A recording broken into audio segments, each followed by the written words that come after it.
In tonight's health news, we're talking about a condition seen this time of the year in many images of, say, Santa. It's called rhinophyma, and it's a large red-colored nose with a bulb shape. So joining us to talk about this and the symptoms, of course, and also how to cure it is Dr. Groff. Thank you so much for being here on Christmas Eve. And I'm noticing your tie with Rudolph, and we were kind of joking, Santa, Rudolph, the big red nose, but this is really a medical condition.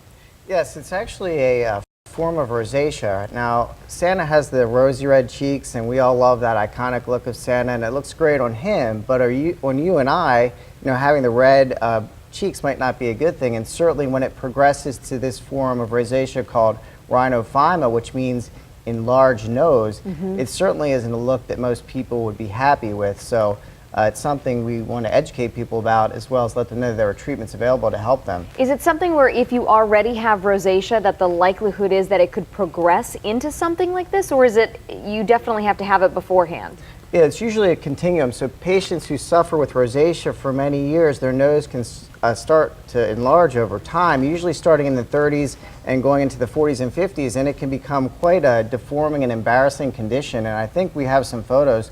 Now, this is just rosacea, and you can see the redness and the broken capillaries on the cheeks. These are before and afters of patients that I've treated with lasers to help them with their rosacea. Now, soon we're going to see some photos. Now, you can see on this gentleman's nose, he's got all these broken capillaries.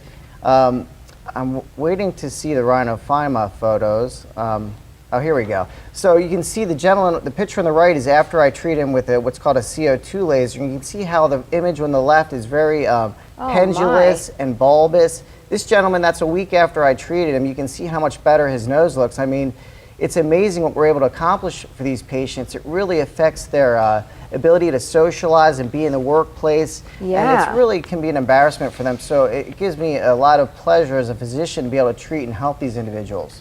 Okay, so you mentioned the lasers that you work on, but what are some other maybe preventative things that if someone already has rosacea and they see it going into the rhinophyma that they could work on? Right. Well, some of the things you can do to help prevent progression might be to avoid things like alcohol, for example. A lot of people think that this condition is caused by alcohol. It's not, but drinking alcohol can exacerbate the problem. Other things are like hot beverages like coffee or tea can exacerbate the condition, as well as being out in the sun for excessive periods of time. Yeah, finding triggers, you mentioned things like dairy, being gentle on your skin, all important things for talking about rhinophyma. So interesting. Dr. Groff, thank you so much for being here. Thank you very much. Merry Christmas to you. Andrew, we'll send it back to